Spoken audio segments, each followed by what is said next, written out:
21 सितंबर को मध्य प्रदेश के खांडवा जिले के ओमकारेश्वर में जगत गुरु शंकराचार्य की 108 फीट ऊंची प्रतिमा का अनावरण किया गया। बता दें कि इस मूर्ति की स्थापना मंधाता पर्वत पर की गई है, जिसके आसपास तकरीबन 11 हेक्टेयर जमीन पर अद्वैत लोक का निर्माण शुरू हो रहा है। सरकार इस योजना पर तकरीबन 2400 करोड़ रुपए खर्च करने जा रही है। इस खबर को सुनकर अगर आपके भी जहन में ये सवाल उठ रहा है कि आखिर आदि शंकराचार्य कौन थे, तो चलिए हम आपको बताते हैं।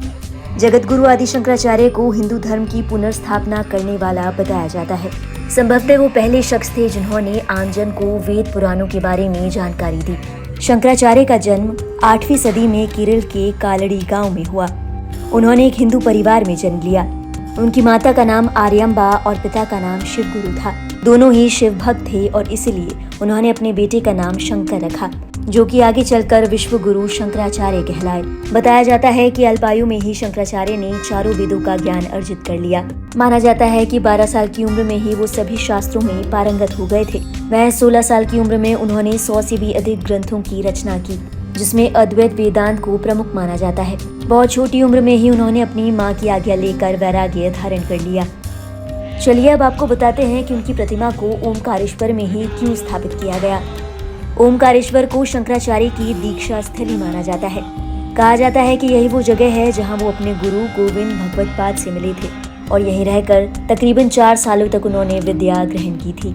और इसके बाद वो वेदांत के प्रचार प्रसार के लिए ओमकारेश्वर से काशी की ओर निकल पड़े। इस वक्त उनकी उम्र महज 12 साल थी। इसके बाद उन्होंने अपना पूरा जीवन हिंदू धर्म को समर्पित कर दिया। उन्होंने जन जन तक पहुंचकर हिंदू धर्म के लिए फैली भ्रांतियों को दूर करने का प्रयास किया। अपने जीवन काल में उन्होंने 4 मठों की स्थापना की, जो कि चारों दिशाओं में स्थापित हैं। पूर्व में जगन्नाथपुरी में गोवर्धन मठ, पश्चिम दिशा में द्वारका में शारदा मठ, उत्तर में बद्रिकाश्रम में ज्योतिर्मठ और दक्षिण दिशा में श्रृंगेरी मठ। माना जाता है कि इन चारों पीठों की स्थापना का उद्देश्य सांस्कृतिक रूप से पूरे भारत को उत्तर से दक्षिण और पूरब से पश्चिम तक जोड़ना था।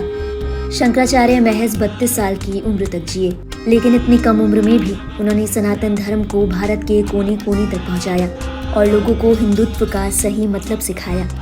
ओमकारेश्वर में स्थापित की गई आदि गुरु शंकराचार्य की ये प्रतिमा दुनिया भर में उनकी सबसे ऊंची प्रतिमा है। इस मूर्ति को देखने के लिए देश भर के लोग उत्सुक हैं।